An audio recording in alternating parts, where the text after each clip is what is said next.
abad ke-18 nanti muncul kayak Syekh Muhammad Saleh bin Umar yang biasanya disebut Syekh Saleh Darat, yang kemudian punya murid besar kayak Haji Mahfud Termas. Kemudian di kajian kiroat punya murid besar juga yang muaranya sanad kiroat ke sana larinya, yaitu Yai siapa? Kerapia, siapa namanya, Allah, Yai Munawir Kerapia itu juga bagian dari muridnya Syekh Soleh Darat, termasuk Kiai Haji Hasyim Asy'ari dan juga Kiai Ahmad Dahlan. Nah, kajian tafsirnya siapa namanya tadi, Syekh Abdul Rauf Singkal itu berbahasa Melayu, sehingga sulit nyampe ke Jawa itu karena keterbatasan bahasa. Nah, baru di masanya Syekh Soleh Darat ini kemudian kajian itu ke bahasa Arab Pegon ya, dalam istilahnya dalam bahasa Jawa itu mulai itulah. Nah, maka dari itu sekarang kita mulai masuk ke Syekh Abdul Rauf Singkal, dikenal dengan julukan Tengku Syekh ya, Syekh Kuala atau Tengku di Kuala. Nama lengkapnya beliau adalah Aminuddin Abdul Rauf bin Ali Al-Jawi. Al-Jawi Al-Fansuri As-Singkili. Singkal itu nama daerah di apa? Di daerah di ini ya, di Aceh. Daerah di Aceh, Singkal. Dan dikatakan bahwa Syekh Abdul Rauf Singkal ini adalah keponakan dari mana tadi saya baca, keponakan dari di sini Hamzah Fansuri. Hamzah Fansuri ini adalah ulama yang lebih dikenalnya dalam masalah tasawuf di Nusantara. Jadi sepanjang yang saya baca itu, kajian tafsir awal periode di Nusantara itu tidak bisa dilepas dari kajian tasawuf. Bahkan seperti Syekh Soleh Darat itu memunculkan karya itu di tafsir dan juga tasawuf. Dan banyak hasil-hasil karya tafsir sebelum Syekh Abdul Rauf Singkal ini yang naskah-naskah seperti itu, meskipun tidak lengkap 30 juz, tapi itu adalah hasil tafsir. Maksudnya ayat yang ditafsirkan tapi nuansanya dibawa ke tasawuf. Mungkin maksudnya gak nulis tafsir tapi mau menjelaskan tasawuf, tapi mencantumkan ayat kemudian ditafsirkan. Nah, itu larinya ke tasawuf.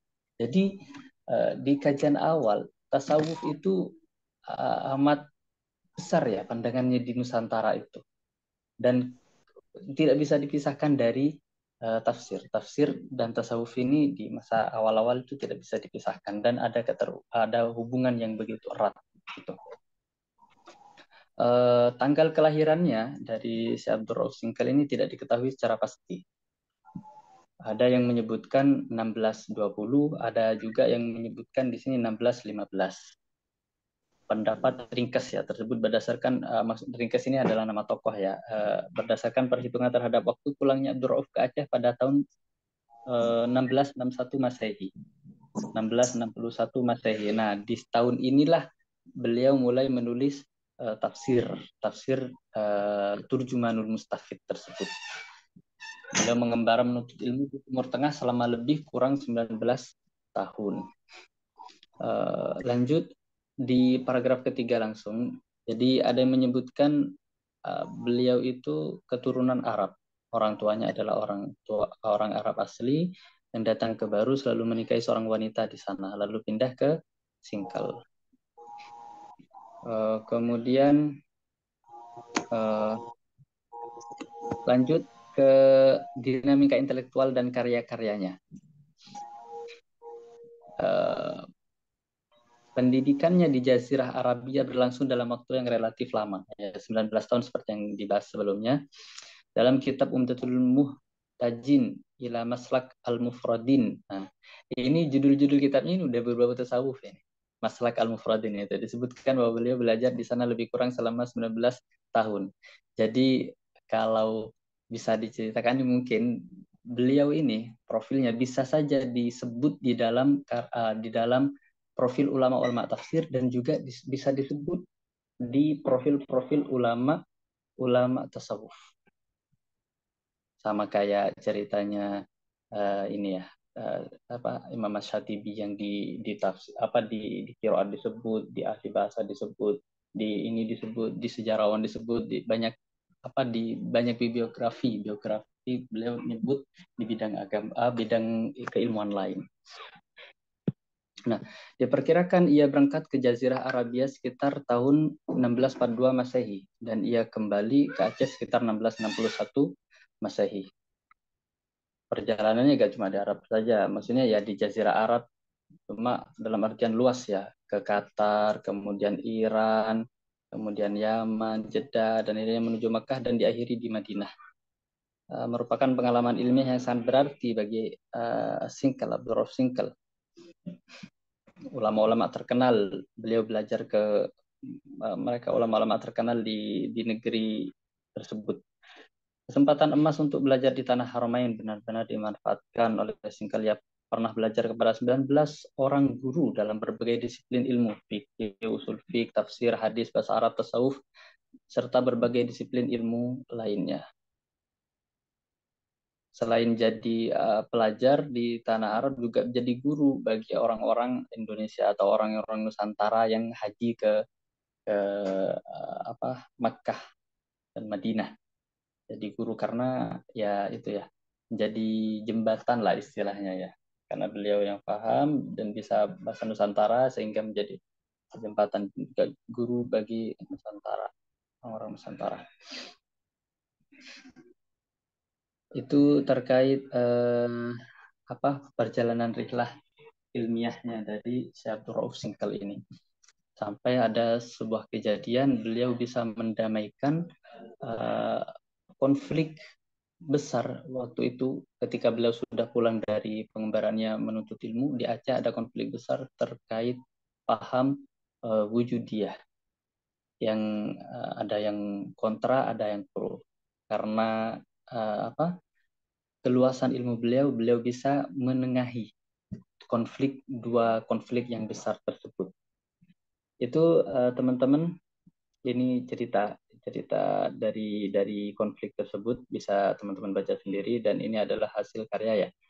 Di antara karya-karya beliau yang terkenal antara lain ya Syarah Latif Al-Arba'in, Hadisan lil Imam An-Nawawi, Sulamul Mustafidin, dan lain sebagainya. Nah, ini udah model-model nama kitab berbau sofistik, jadi tasawuf. Beliau selain ahli tafsir juga ahli di bidang tasawuf. Makanya dibilang juga beliau yang membawa thariqah tasawuf Syattariyah kalau nggak salah. Ya, beliau mendapatkan itu dari gurunya di mana? Di Jazirah Arab waktu rihlah ilmiah, kemudian beliau kembali dan mendapatkan ijazah dan sekaligus mendapatkan izin untuk memberikan ijazah menjadi mujiz gitu. Itu teman-teman dari profil singkat dari Syekh Abdul Rauf Sinkel. Mungkin selanjutnya akan dilanjut oleh Ustadz Nafis terkait pemikiran dan kepeloporan Abdul Rauf Sinkel. Padanya dipersilahkan. Baik, Bismillahirrahmanirrahim. Jazakumullahu khairan pada Ustadz Afif Zain yang telah menyampaikan pendahuluannya dan penjelasan awal terkait profil. Teman-teman mohon maaf jika ada suara-suara klakson atau agak berisik karena tempatnya agak di dekat rel kereta api. Baik. Mohon izin Ustadz Zain, nanti antum aja yang nyekrol layarnya ya. Karena agak ada masalah di sini. Baik. Selanjutnya tadi setelah dijelaskan oleh Ustadz Afif Zain terkait pendahuluan dan profil beliau. Nah, selanjutnya kita masuki ke pemikiran dan kepeloporan Abdul Rauf As-Sinkili. Beliau dikenal dengan pemikiran tasawufnya. Dia dikenal mampu untuk merekonsiliasi antara tasawuf dan syariat. Dan kehadiran Abdul Rauf Asingkili di tengah masyarakat Aceh membawa angin rekonsiliasi di tengah perselisihan antara Nuruddin Raniri dan pengikutnya Hamzah Fansuri pada waktu itu. Nah, upaya rekonsiliasi yang dilakukan oleh Abdul Rauf dilakukan dengan dua kategori, yaitu kategori yang umum dan khusus. Adapun upaya rekonsiliasi yang termasuk dalam kategori umum antara lain, yang pertama, menggalakkan penyebaran ilmu-ilmu syariat dan tasawuf di tengah-tengah masyarakat, mengkombinasikan pembahasan dalam keislaman antara ilmu syariat, tasawuf, dan akhlak, mendukung ajaran tasawuf yang berlandaskan kepada Al-Quran dan Sunnah, menekankan pentingnya maqamat, menegaskan urgensi pengalaman syariat, melakukan integrasi antara akhlak dan tasawuf. Pendekatan yang masuk dalam kategori khusus ialah beliau melakukan penafsiran secara ortodok terhadap doktrin metafisika sufi atau wahdatul wujud. Ia melakukan kritik terhadap pendekatan radikal dalam persoalan akidah. Abdul Rauf mengajarkan akidah Ahlussunnah wal Jamaah dalam bingkai Asy'ariyah. Konsep itulah yang dipegang oleh Abdul Rauf Asingkili dan murid-muridnya. Yang selanjutnya, saya percepat di sini. Lanjut ke Ridwan Hanif menyebutkan Abdul Rauf adalah seorang tokoh sufi yang mampu memadukan antara tiga etnis tasawuf, yaitu tasawuf tradisional, sunni, tasawuf falsafi, dan tasawuf salafi. Terdapat tiga bukti yang menguatkan argumentasi dukungan Abdul Rauf terhadap tasawuf tradisional. Pertama, bahwa ia melandaskan tasawuf dengan Al-Quran dan Sunnah. Kedua, ia melandaskan akidah dalam bertasawuf dengan akidah sunni. Yang ketiga, ia menekankan pentingnya al-maqamat. Bukti dukungan kepada tasawuf falsafi ialah ia mempertahankan konsep metafisika dalam tasawuf, seperti pembahasan tentang status ontologis alam semesta, konsep wahdatul wujud, konsep Nur Muhammad, dan seterusnya. Abdul Rauf juga memiliki kontribusi besar dalam bidang keilmuan Islam lainnya di Nusantara. Dan Nuri Bashir mencatat terdapat 8 kepeloporan yang dilakukan oleh Abdul Rauf Asingkili selama hidupnya. Kepeloporan tersebut dituangkan dalam karya-karya. Sebagian dari karya tersebut masih dijadikan sebagai rujukan. Di antara kepeloporannya adalah sebagai berikut. Yang pertama, kepeloporan dalam tafsir Al-Quran di dunia Melayu. Beliau memiliki tempat yang istimewa ya di kalangan para pegiat ilmu Al-Quran di Nusantara.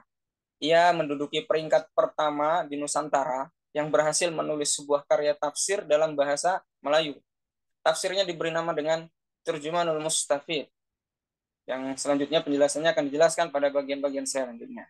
Selanjutnya, kepeloporan dalam peletakan dasar-dasar keilmuan tasawuf di Nusantara.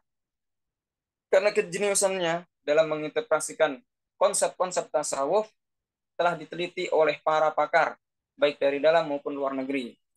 Anne-Marie Schimmel mengatakan, Abdul Rauf merupakan orang yang sangat jenius dalam menafsirkan konsep-konsep tasawuf. Pengakuan ini dicetuskan oleh Schimmel ya, melakukan penelitian terhadap kitab Daqaiq al-Akhbar, karangan Abdul Rauf Asingkili. Oman Fatur Rahman yang meneliti naskah Tanbih al-Masyaikh, dan seterusnya. Misalnya, kemudian yang ketiga, kepeloporan di bidang fikih sosial keindonesiaan. Salah satu karyanya yang fenomenal dalam bidang fikih adalah kitab Mir'atut Thullab. Kitab fikih ini berisi tentang ibadah dan muamalah. Kitab ini menjelaskan tentang hukum-hukum yang berkaitan dengan interaksi sosial masyarakat dalam konteks fikih Islam. Kitab ini pun dijadikan rujukan di berbagai tempat di Nusantara, bahkan hingga ke Mindanao, Filipina. Selanjutnya, kepeloporan dalam kepemimpinan perempuan. Sebagaimana telah disebutkan pada bagian sebelumnya bahwa pada saat kerajaan Aceh Darussalam diperintah oleh para ratu atau sultanah, ya, terjadi kontroversi dan dinamika yang mengarah kepada perpecahan di kalangan masyarakat Aceh saat itu. Ya. Abdul Rauf dengan kapasitas intelektual yang dimilikinya mampu menyelesaikan dinamika tersebut, dan ia dianggap sebagai pendukung utama terhadap kepemimpinan para ratu. Pada masanya, kerajaan Aceh sempat diperintah oleh 4 orang ratu. Yang kelima, kepeloporan pertama hak rumah untuk anak perempuan. Pada masa pemerintahan Sultanah Safiyatuddin, terjadi sebuah peristiwa di mana seorang janda tidak memiliki rumah. Rumah yang warisan peninggalan orang tuanya diambil oleh saudara laki-lakinya. Abdul Rauf yang menjadi mufti kerajaan saat itu memutuskan bahwa seorang anak perempuan terakhir, atau anak bungsu, yang mengasuh orang tuanya menjadi pewaris dari rumah orang tuanya. Sejak itu, anak perempuan yang mengasuh orang tuanya di Aceh menjadi pewaris dari rumah orang tuanya. Selain itu, setiap orang tua wajib membuat rumah untuk anak perempuannya jika ia mampu ya. Jika tidak mampu, maka wajib menyediakan satu buah kamar untuk ditempati oleh anak perempuannya setelah ia menikah. Hal itu menjadi hukum adat secara turun-temurun di Aceh. Selanjutnya ke peloporan dalam bidang hadis akhlak di Nusantara. Nah, beliau menulis dua buah kitab dalam bidang hadis, yaitu yang pertama Syarah Latif ala Arba'in fil Iman An-Nawawi, Elil Iman An-Nawawi, dan kitab Mawaiz Al-Bad'iyah. Kitab hadis terakhir, kitab hadis terakhir yang merupakan penjelasan tentang hadis-hadis yang berkaitan dengan akhlak. Kitab ini ditujukan kepada kelompok khusus yang sudah lebih dahulu memiliki konsep-konsep tasawuf. Selanjutnya, kepeloporan dalam Islam wasatiyah. Beliau memiliki kebijaksanaan baik dalam bersikap maupun dalam ilmu. Beliau juga sangat menekankan keseimbangan dalam kehidupan beragama. Ya, terbukti dari karya-karya dan sikapnya yang merekonsiliasi konflik keagamaan yang terjadi pada masanya. Yang kedelapan, kepeloporannya dalam toleransi dalam perbedaan pemahaman keagamaan. Kontroversi doktrin wahdatul wujud antara pengikut Hamzah Pansuri dengan pengikut Nuruddin Ar-Raniri berakhir dengan pertumpahan darah. Ya. Tragedi itu terjadi pada masa pemerintahan Sultan Iskandar Sani. Ya, Sultan yang mendukung penuh fatwa sesat Ar-Raniri terhadap pengikut Hamzah Pansuri menjadi malapetaka. Pengikut Hamzah Pansuri dikejar-kejar oleh aparat kerajaan, ya, dan dipaksa untuk bertaubat dari pemahamannya. Namun, ketika Abdul Rauf Urang, beliau mampu mendamaikan konflik berdarah tersebut. Kehidupan keberagamaan di Aceh saat itu mulai mengalami ketegangan, kembali normal secara berangsur-angsur.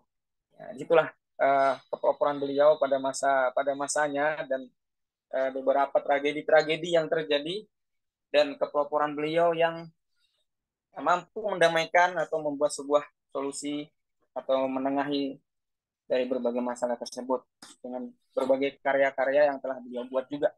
Kemudian selanjutnya tafsir Turjumanul Mustafid.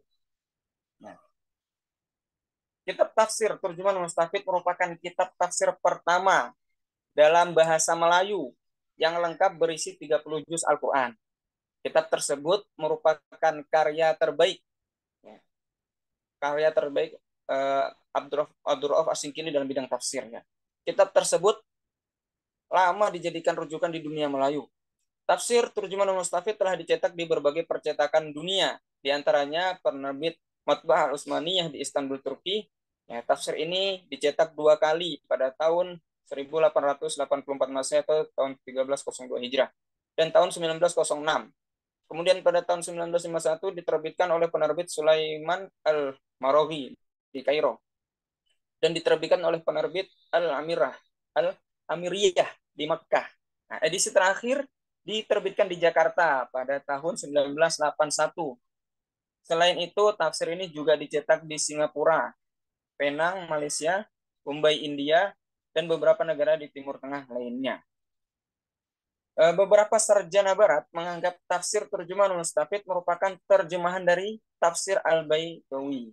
Ya, Christian Snook Hollands bahkan dengan nada miringnya menyatakan Turjumanul Mustafid merupakan terjemah yang buruk terhadap tafsir Al-Baidawi. Ya, itu kata Christian Snook tadi. Ya. Murid Snook yang bernama Rinkers juga mendukung pendapat gurunya. Pernyataan Snook dan muridnya tersebut tentu saja tendensius. penyebutan kitab Turjumanul Mustafid dengan terjemahan yang buruk tentu saja menafikan fakta sejarah. Ya. Abdul Rauf menuntut ilmu sangat lama di Timur Tengah. Rentang masa yang relatif lama di Jazirah Arab mustahil. Kemampuan terjemahannya tidak baik. Fakta lain juga dapat membantahnya atau membantah pernyataan Snob tadi ya. Selain terjemahan Mustafid, Abdul Rauf juga memiliki karya-karya yang ditulis dalam bahasa Arab.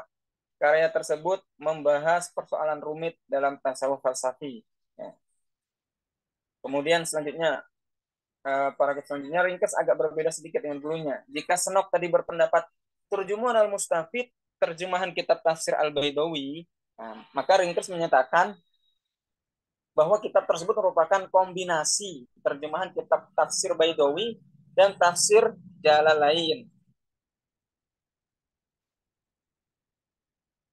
Kemudian Forhoff, pernyataan kedua sarjana barat ini awalnya juga diamini oleh sarjana barat yang lain. Nah, ini ada pernyataan selanjutnya, yaitu Forhoff. Setelah 8 tahun melakukan penelitian lanjutan terhadap kitab ini, ya, Forhoff ya mengambil keputusan lain. Nah, ini Forhoff menyatakan bahwasannya kitab Turjumanul Mustafid bukan hanya terjemah dari tafsir Al-Baidawi, tetapi ia bersumber dari berbagai kitab bahasa Arab lainnya. Seperti itu. Ya, pasca penelitian-penelitian tersebut, ya, beberapa pakar tadi yang mengatakan pakar bahwasanya bahwa banyak peneliti lain yang melakukan penelaah secara lebih mendalam terhadap kitab Turjuman Mustafid. Peter Riddle berkesimpulan bahwa kitab Turjuman Mustafid bukan merupakan terjemahan dari tafsir Al-Baidawi. Ya. Menurut Riddle, Abdul Rauf hanya mengutip tafsir Al-Baidawi dan tafsir Kazim dan beberapa tempat lainnya. Kemudian Salman Harun sebagai peneliti selanjutnya berkesimpulan bahwa kitab tafsir Turjuman Al-Mustafid merupakan terjemahan dari tafsir jalan lain. Pendapat Salman ini juga didukung oleh Jones, ya, yang awalnya mengakui Turjuman Al-Mustafid terjemahan dari Al-Baidawi. Namun dalam penelitian selanjutnya yang menyatakan kitab tersebut terjemahan tafsir jalan lain. Ya. Kemudian Wan Nasruddin Wan Abdullah ya berpendapat bahwasanya tafsir Turjuman Al-Mustafid memang mempunyai pengaruh dominan dari teks yang terdapat dalam tafsir jalan lain. Ya.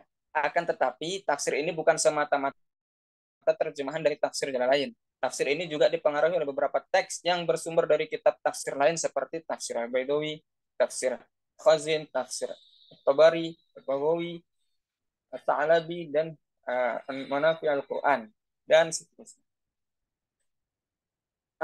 Tafsir ini pertama kali dicetak di Turki tahun tadi sudah disebutkan 1302 dan seterusnya bisa antum baca ya. Kemudian dijelaskan bahwasanya awal mula pencetakan tafsir ini mendapat larangan ya karena tafsir tersebut tidak menggunakan bahasa Arab karena pakai bahasa Melayu. Namun Ahmad Fatani tidak putus asa. Ia melakukan lobi kepada Sultan Turki Utsmani, yakni Sultan Abdul Hamid II, dengan mengirim surat kepadanya. Ya. Usahanya tidak sia-sia. Ia menerima balasan dari Sultan Abdul Hamid II dan ia diutus untuk hadir pada konferensi umat Islam dunia yang diadakan di Turki. Ya. Keberangkatan Ahmad Al-Fatani ke Turki membawa naskah tafsir Turjuman Mustafid serta beberapa karya bahasa Melayu lainnya. Dan setelah menjelaskan kepada Sultan Abdul Hamid, ya, dan dikabulkan permohonan percetakan dan penerbitan tafsir ini untuk pertama kalinya. Seperti itu. Kemudian selanjutnya saya tepat di sini latar belakang penulisan tafsir. Peter Riddle. Ya, kita langsung ke latar belakangnya.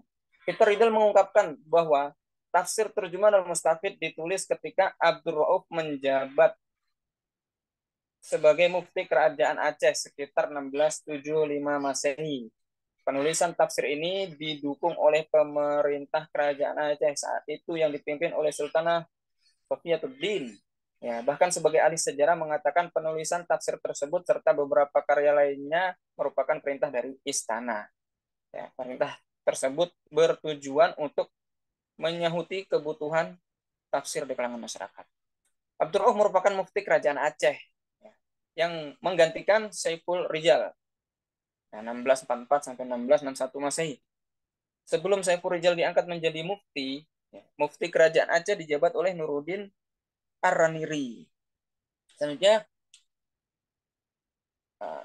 kebijaksanaan yang dimiliki oleh Abdul Rauf, ya, membawa kehidupan yang aman dan damai di kehidupan masyarakat Aceh. Nah, itu latar belakangnya tadi atas perintah dari kerajaan dan beliau menjadi seorang mufti.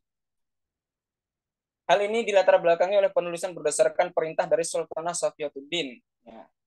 Menurutnya penulisan tafsir ini sama kasusnya dengan penulisan tafsir-tafsir Al-Quran Al-Azim karya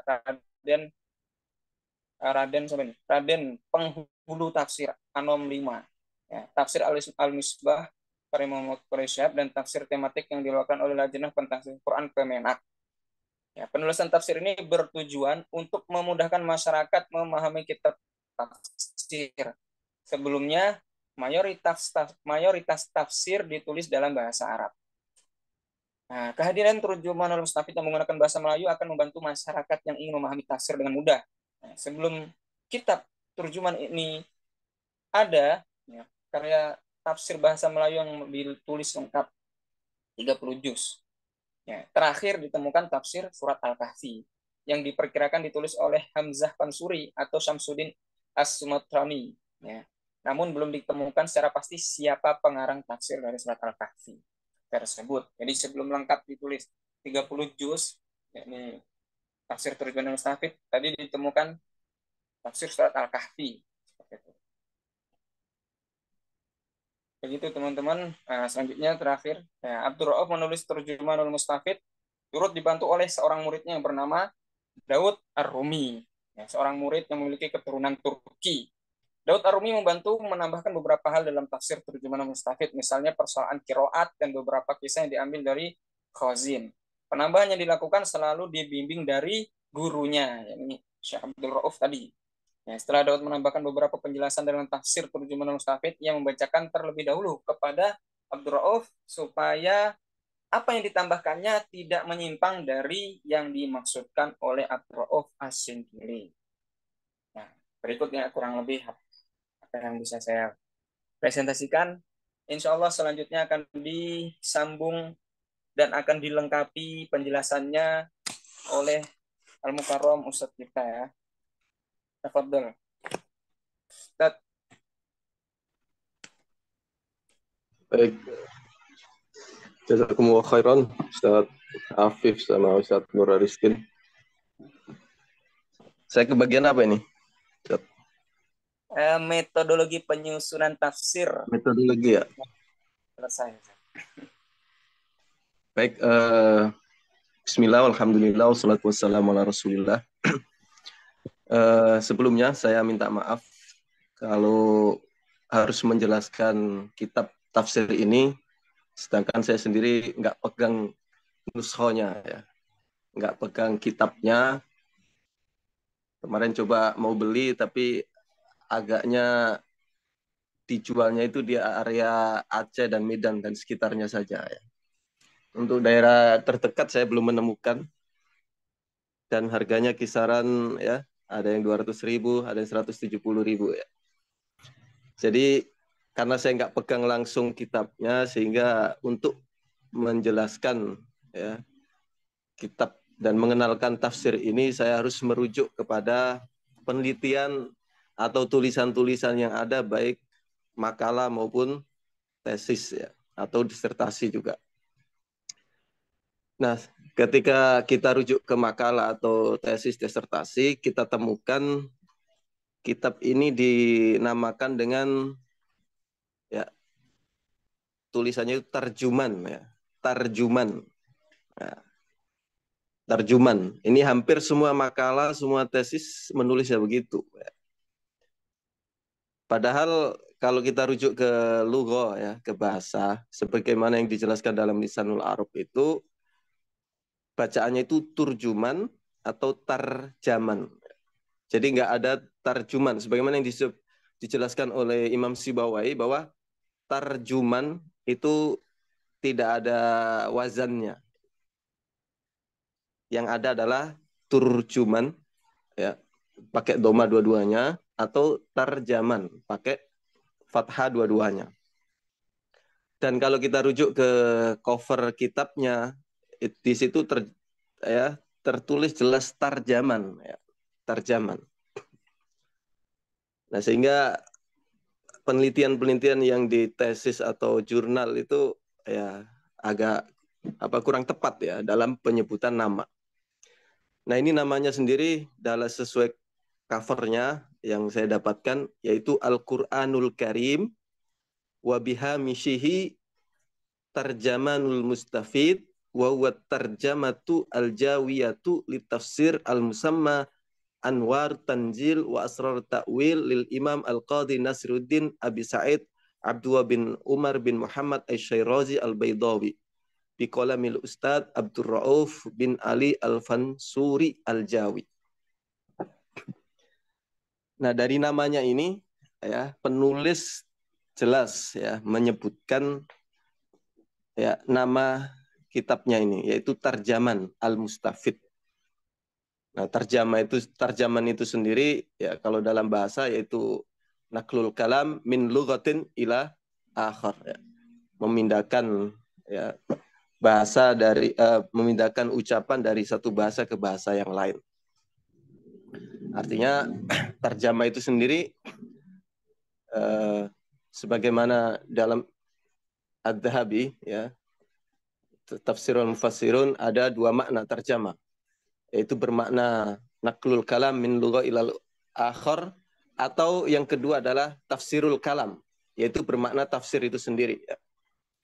Kalau dalam Mu'jamul ya Raid, tarjama itu memiliki 5 makna ya.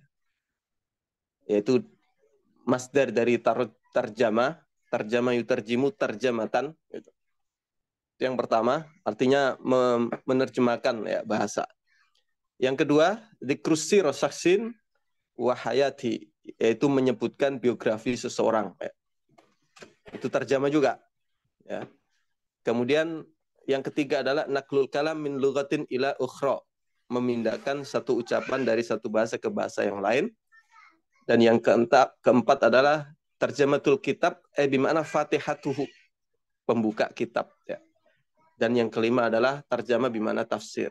Nah, sehingga dari nama ini tarjamanul mustafid ini ya bisa kita artikan ya terjemah atau penafsiran ya al-mustafid yang diambil atau mengambil ya. Jadi tarjamah ini diambil dari atau mengambil dari sebuah karya. Dan di sini disebutkan nih wa huwa at-tarjamatul jawiyah, penerjemahan ya berbahasa Jawi ya. Litafsir al-musamma, dari penafsiran yang disebut dengan Anwaru Tanjil wa Asraru Ta'wil. Nah, ini kitabnya Syekh Baydawi ya.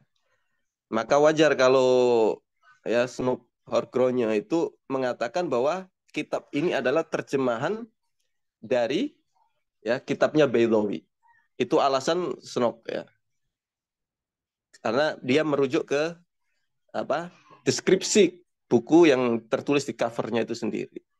Ya.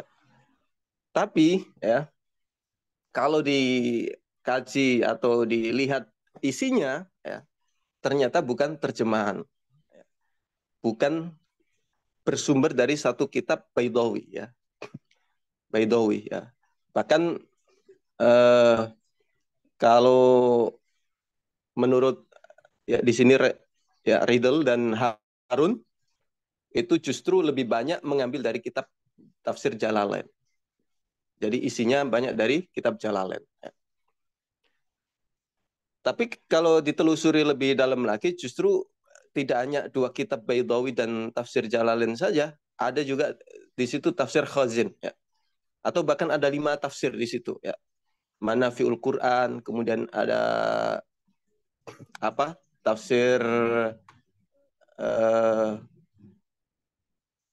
tafsir apa lagi tuh? Manafiul Quran, terus ada tadi yang disebutkan oleh Ahrizkin, yaitu Baydawi, ada Manafiul Quran, ada tafsir Al-Khazin, ada tafsir Sa'labi, dan ada tafsir Jalalain. Ya. Nah itu kalau dari ya sumber. Ya. Nah, kalau Pak Azumardi lebih menguatkan sumbernya itu berasal dari Jalalain. Karena ada kesamaan pemikiran bahwa Jalalain itu ya Imam Suyuti itu ya bertemu dengan ya gurunya Abdul Rauf ya Asingkil ini. Jadi dari sisi pemikiran ya lebih nyambung gitu. Tetapi ya kalau menurut Ane tidak mesti seperti itu ya, karena justru atau bahkan tafsir ini ya walaupun penulisnya itu seorang tasawuf ya, tarekat Satariyah gitu. Tapi konten tafsirnya itu atau tidak ditemukan laun ya, corak tasawufnya sama sekali gitu. Tidak ditemukan corak. Nah, oleh karena itu kalau kesimpulan ya bisa kita simpulkan sendiri mungkin ya ini ya memang betul-betul karya beliau ya. Karya beliau tapi memang rujukan utamanya dari kelima tafsir tersebut ya. Dan itu wajar seorang penulis ya menjadikan rujukan seperti itu. Ya sebagaimana Muhammad Abduh gitu ya, walaupun di dalam ya dia menyebutkan bahwa sebelum menulis tafsirnya atau menyampaikan tafsirnya itu dia tidak merujuk ke kitab apapun, tapi Rasyid Ridho muridnya justru mengatakan bahwa banyak sekali ya ucapan-ucapan atau penjelasan-penjelasan Imam Muhammad Abduh itu sama dengan bahasa yang dipakai dalam tafsir Jalalain. Nah, saya kira itu tidak masalah ya. Nah, ini dari sisi nama ya. Kemudian berikutnya apa? Metodologi ya. Metodologi.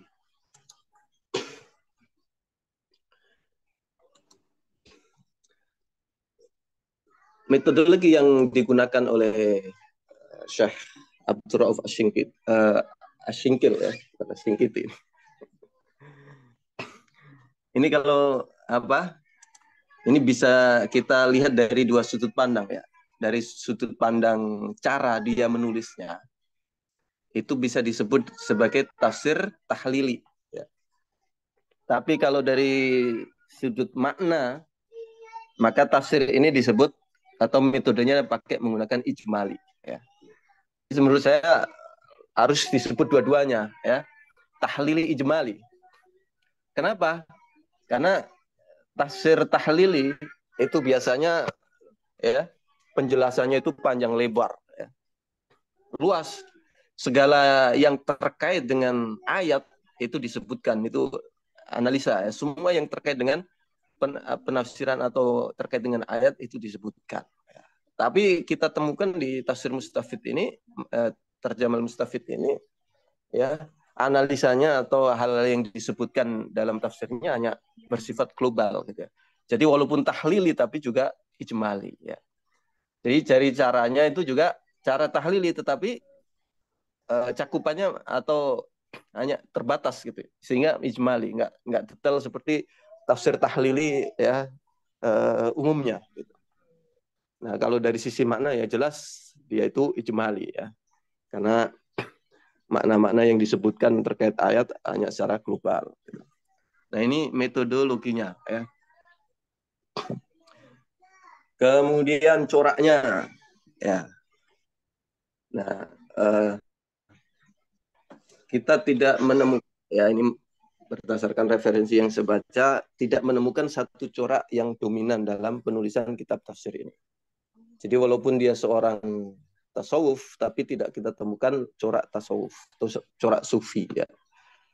Nah, bahkan corak yang terdapat dalam kitabnya ini kembali kepada kepeloporan atau kapasitas dia sebagai seorang ulama ya, yang menggeluti banyak bidang ilmu sehingga ketika menjelaskan atau menafsirkan hal-hal terkait dengan teologi dia ya ada corak teologi di situ ya, terkait dengan fikih ada corak fikih, terkait dengan misalkan apalagi selain itu ya dan lain sebagainya ya, Artinya tergantung tema yang dibahas oleh ayat itu ya. Nah, jadi tidak ada corak yang dominan dalam penafsiran ini. Kemudian apa? Ustaz Afif berikutnya. Teknik penulisan ya. Apa itu? Oke. Nah, dalam penulisan kitab ini, ya, penulis ya melakukan beberapa hal. Setidaknya ada 3 komponen besar yang layak untuk dibahas. Ya. Yang pertama, beliau dalam menulis ini menyebutkan jumlah ayat dan periode nuzulnya. Nah, jadi ayatnya misalnya Al-Fatihah ayatnya berapa? Ayatnya 7. Ya. Kemudian turunnya di mana? Itu beliau disebutkan. Ya. Kemudian di mana turunnya, apakah Makki, Madani, nah, itu disebutkan kayak begitu. Kemudian yang kedua, penjelasan keutamaan surah. Ya. Jadi keutamaan setiap surat itu dijelaskan. Nah, di dalam menuliskan keutamaan surat ini, beliau banyak merujuk kepada kitab ya, Manafi Al-Quran dan kitab Baidawi. Ya. Kemudian menggunakan kata kunci ya. Jadi ada istilah-istilah yang sering dipakai beliau dalam menggunakan atau dalam menuliskan tafsir ya. Misalkan ada faidah ya, dalam kurung faidah gitu. Ada kisah. Kemudian ada kata mufassir. Kemudian ada kata tanbih. Kemudian ada adapun dan adapun ya. Kemudian ada bermula dan ada yakni. Nah, ini kata kunci atau bahasa-bahasa yang digunakan. Misalkan faedah ya. Beliau menyebutkan faedah itu untuk ikhtilaf ya, qurra ya, ikhtilaf bacaan. Nah, ini salah satu bukti bahwa ini bukan terjemahan kitab ini bukan terjemahan dari Jalalain karena di kitab ini disebutkan ikhtilaful qurra. Nah, itu biasanya pakai kata kunci faedah ya. Nah, ini hanya 3 imam yang disebutkan ya qurra, yaitu Imam Nafi, Imam Abu Amr dengan riwayat Ad-Duri dan Imam Nafi dengan riwayat Qalun, dan satu lagi Hafiz. Ya. Nah, itu saja qiraat yang disebutkan. Kadang juga faedah disebutkan untuk menunjukkan bahwa di situ ada perbedaan di antara para mufassir. Itu menggunakan ikhtilaf. Ya. Kemudian kisah. Kisah ini digunakan ya, kata kunci kisah ini digunakan untuk menyebutkan asbabun nuzul atau disebutkan untuk menyebutkan kisah-kisah umat terdahulu. Itu pakai kata kunci kisah.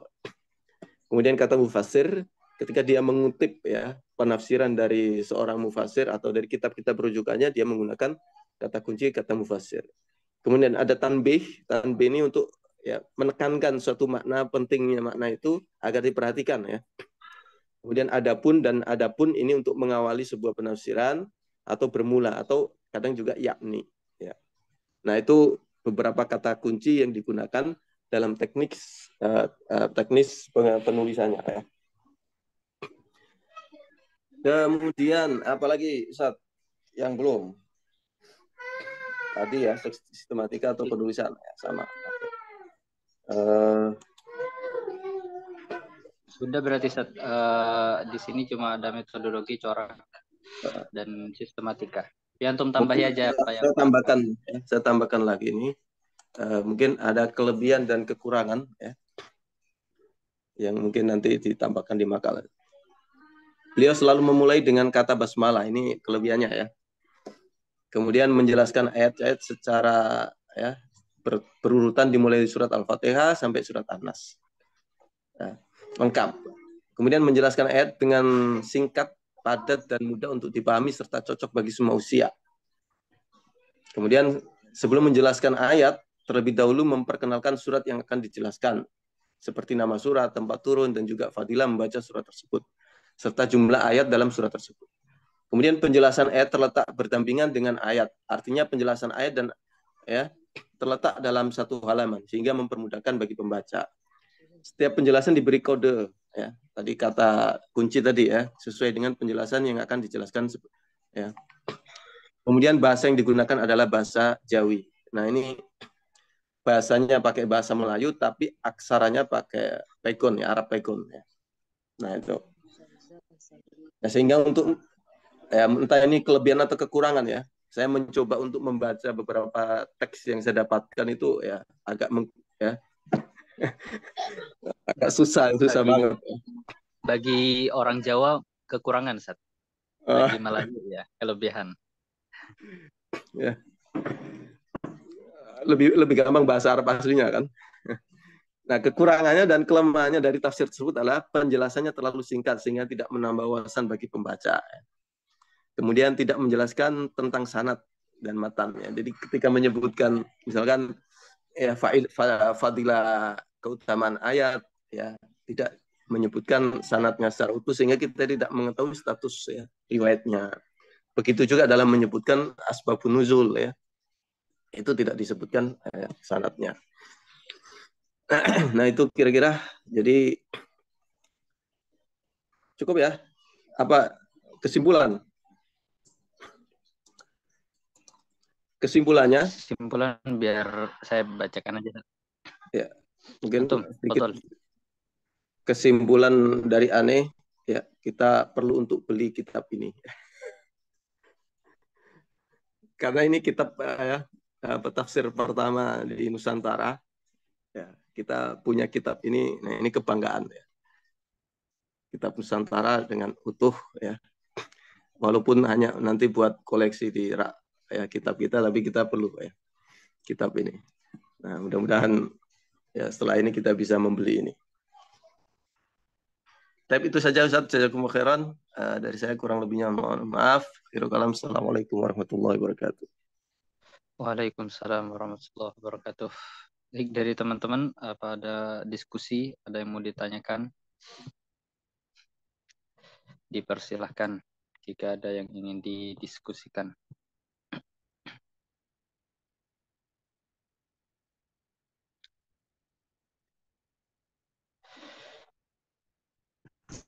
Aman ya. Saya rasa penjelasan dari Ustadz Afdol cukup memuaskan. Jadi apa yang tidak ada di makalah ditambahkan langsung oleh beliau. Jadi banyak wawasan yang kita dapatkan. Sedikit terakhir penutup dari saya karena ini adalah bahasa Melayu. Jadi Syabdur of Singkel ini itulah mengapa kajian tafsirnya mungkin tidak banyak dipakai. Maksudnya hasil karya tafsir beliau itu tidak banyak dipakai di kawasan Jawa, tapi justru malah masih dipakai di Malaysia. Ya karena itu tafsirnya adalah berbahasa Melayu. Sedangkan untuk di Jawa sendiri yang menjadi jembatan pemahaman bahasa Arab terhadap tanah Jawa itu ya dipengaruhi oleh Syekh Soleh Darat tadi. Jadi jasa beliau begitu besar Syekh Soleh Darat ini. Beliau di Yogyakarta ya kalau nggak salah, dan memiliki murid yang menjadi tokoh besar semua seperti Kiai Haji Hasyim Asy'ari, Kiai Ahmad Dahlan, Kiai Mahfud Termas, kemudian Kiai Munawwir Rabia. Dan Syekh Soleh Darat ini punya karya-karya kitab di fikih, tasawuf hingga tafsir. Nah, beliau yang berjasa di tanah Jawa yang menjadi jembatan pemahaman Arab ke bangsa Jawa seperti itu. Baik, seperti itu teman-teman, kesimpulannya bisa dibaca sendiri ya. Terima kasih atas partisipasinya. Kita tutup dan doa kafaratul majelis. Mohon maaf bila ada kesalahan dari kami. Kita tutup dengan doa kafaratul majelis. Subhanakallahumma wa bihamdika asyhadu an la ilaha illa anta astaghfiruka wa atubu ilaik. Mohon maaf atas segala kesalahan kata dan etika. Wassalamualaikum warahmatullahi wabarakatuh. Waalaikumsalam warahmatullahi wabarakatuh.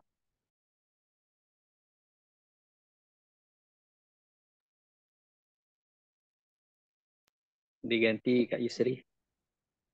Terima kasih.